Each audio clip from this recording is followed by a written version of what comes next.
Is mis Joanne agus tá déanamh Part Grace I ras na rún. Is character fear spéisiúil agus casta I Grace, mar tá an irid sin taobh ice. An drumcháil tá chuma sí gur sort of girl next door I lisat.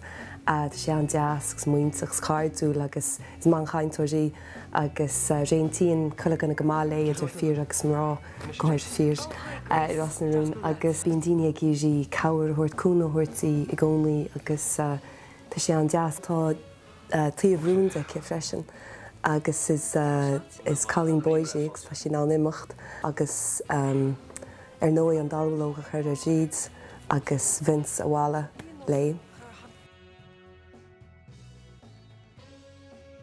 Ní rá mé nervhíiseach ná ríre mar bhí chugan an chardúil agus chugan fin an lántaíocht an mar an lá sin.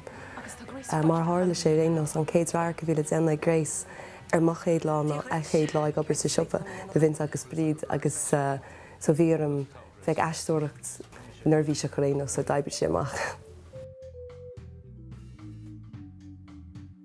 Níl sé deachad an grátá cé de Vinceach an áilfiúún, rilí mar dúirt mé hána tá sin an imimecht is caintear an mhaí is fear is brégadúir fearmhaí agus ní bhíon feban mar sin aici ní dóla mé nó.